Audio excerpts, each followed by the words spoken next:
Those are observation stations to our left. Yeah, those little tripods right up on the edge, those are cameras. Behind that, seismic meters, tilt meters, GPS stations.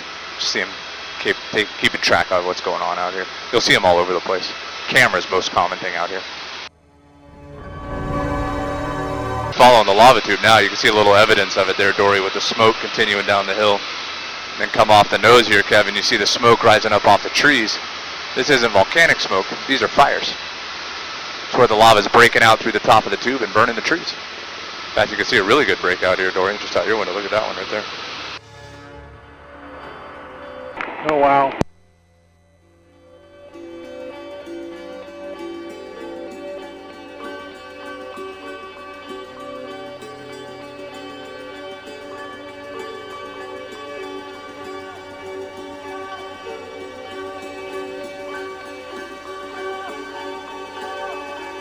Looks like that one just started. You can see it moving, yeah, as it's coming down.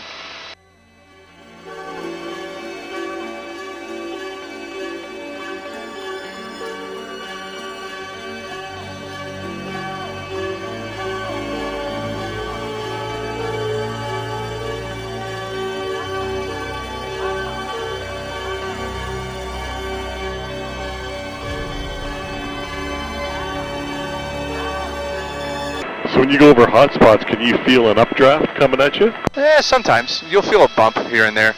I didn't feel one on this one, though. The heat really dissipates very rapidly. In fact, when the geologists are out here, a lot of times you'll see them get like within 10 or 15 feet. They may or may not even be wearing their protective clothing.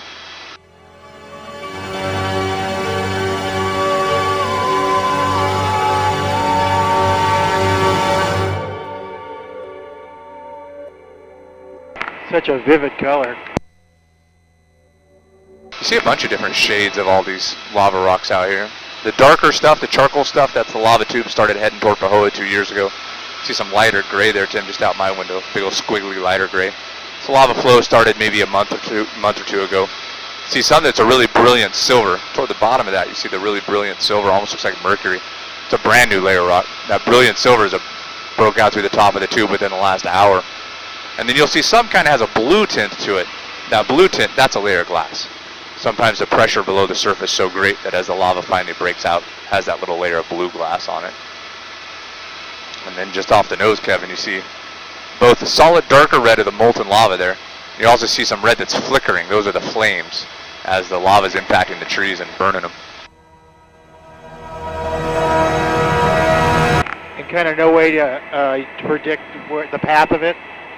Yeah, but with some caveats. I mean, it's always going to follow the path of least resistance.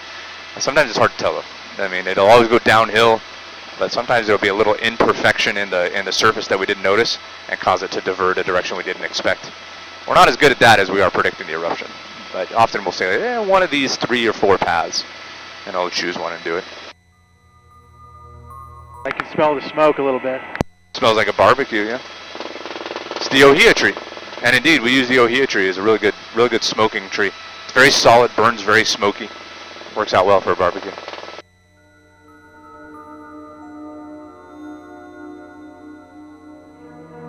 So when the rock is hot, does it smell like sulfur? It can, but not the sulfur you're thinking of. You're thinking of the rotten egg smell, yeah? So that's hydrogen, excuse me, yeah, that's hydrogen sulfide. Ours is sulfur dioxide. Ours smells more like a struck match. It's like some of the trees look white when the smoke is over them.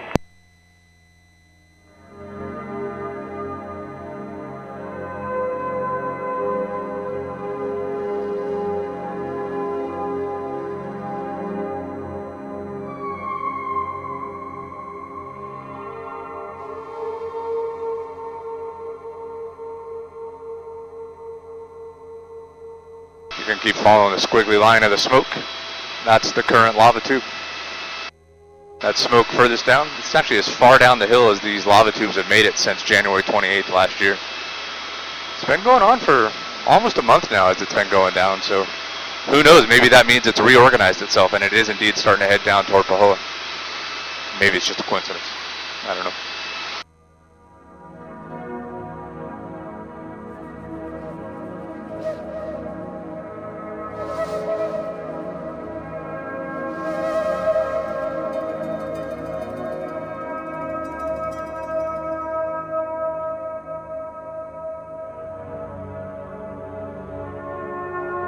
feels like we're looking at the moon.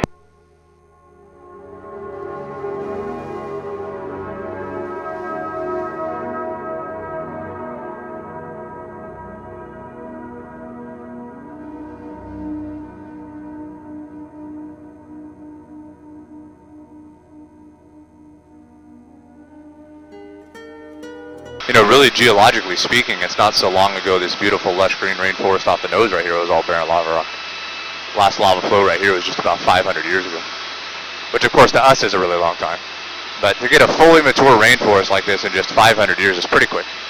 Most rainforests take a couple thousand years. But I've already mentioned how fertile our lava rock is. First things in the first 3 years, 400 or 500 years, just like this, fully mature rainforest.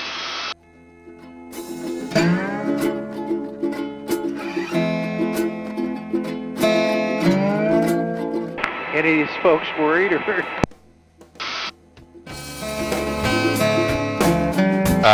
They're not in a whole lot of danger right here. So it is a little bit downhill, so technically it could head here, but the way the contours of the Earth goes, it's much more likely it'll head back down toward Pacholko. So I don't suppose they're ignoring it, but they're probably not really worried about it.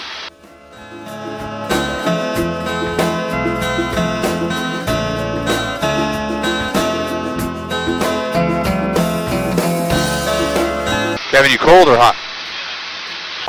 Moving it out of my face. Oh, okay. Because I can adjust it down here too. I have it kind of on medium right now.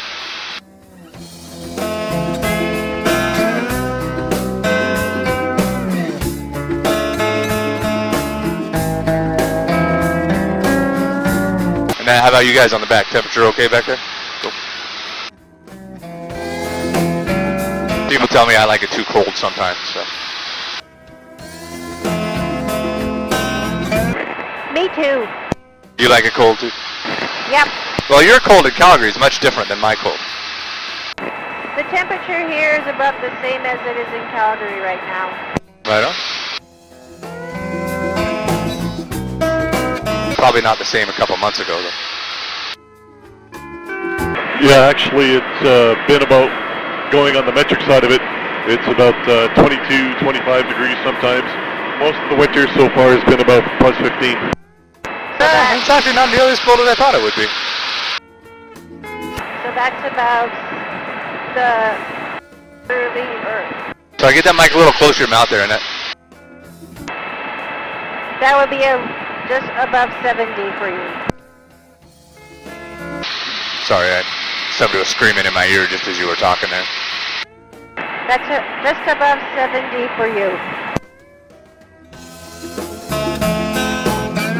Yeah, right now we're 18 degrees Celsius.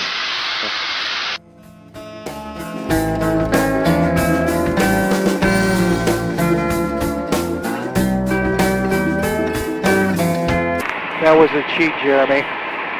The conversion. Oh no, I was doing something else. It says it up here. Yeah.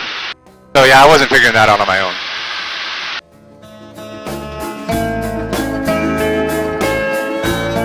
This I was trying to adjust the volume so I could hear you all better.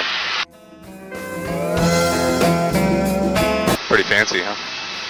It's the most advanced aviation cockpit you'll find. In fact, on those big, huge jumbo jets, same thing, they just have two of them. It's the only difference. Because they need two pilots. I do this all on my own.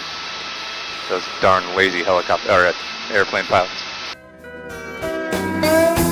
Who makes the GPS? Garmin. Right there. Garmin. Yeah, we have a Garmin on the boat. There you go. They're good stuff.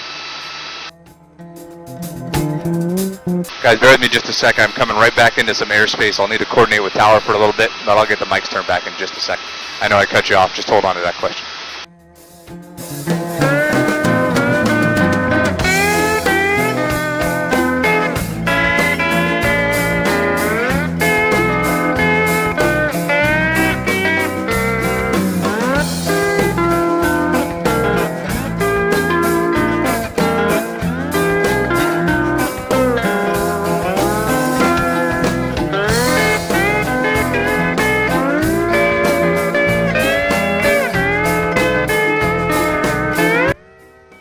Alrighty guys, thanks for that. I am finally in line to come on back in. What was your question, Tim? Oh no, I was just going to say when we first got GPS, like in the late 80s, it was all the military, and so they would control the setting, so it was within a quarter of a mile of accuracy. And now I think it's spot on. Yeah, it's like 70 feet, they say right now, within accuracy. So, I'm an old sailor too, and I remember first getting that. My father-in-law has been sailing longer than I've been alive. Just a sec.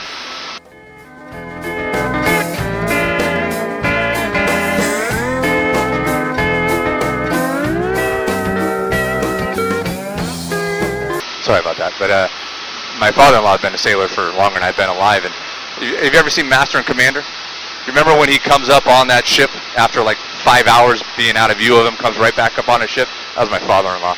It took him up until about 3 years ago. He finally got himself GPS. He's like, dude, I got a compass and a watch. What do I need GPS for? My dad did celestial navigation as well. I started with the Lorentz system. You remember that, where it was all the radio triangulation? Yeah, we got some old pilots like that say, you young kids, you'll never understand what it's like to really fly.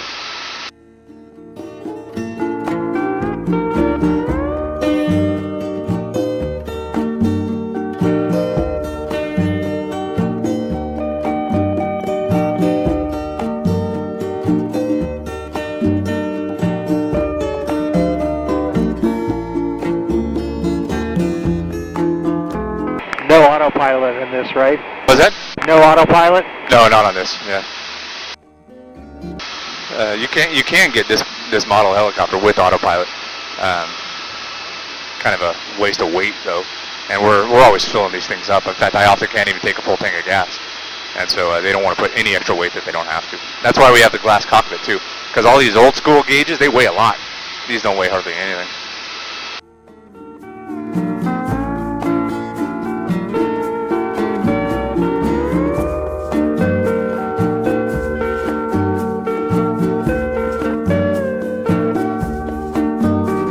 Coastline's kind of cool.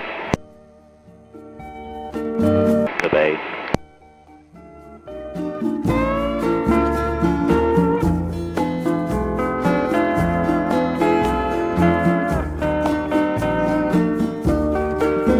I also notice a lot of solar panels on a lot of the roofs. Is that, do you have a choice here between the power of solar and then the energy that you have? Well, you always have a choice. You just have to pay for it. Yeah. The reason why it's so popular here is our electricity is so expensive that you spend $20,000 on a solar panel array, you can recoup that in like 5 years. And then all of a sudden it's just all profit thereafter.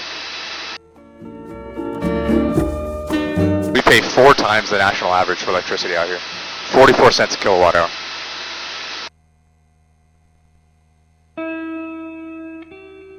If you look just off the nose here, Tim, you can see some tall trees that they almost come to a point, a little green prairie. There's a lonely white building in that little green prairie. That lonely white building, that's one of our hydroelectric power plants. Again, with really expensive electricity, alternative energy is actually cheaper. Most places it's more expensive. And so that provides not very much, only enough power, maybe about 500 homes or so. But if you go up the river, into the tall trees here, Dory, you'll see some waterfalls. One of the few areas of waterfall on the island that you're not allowed to access from the ground. It's private property, owned by the company that owns this power plant. They're just for us here in the air. These are called the Upper Falls.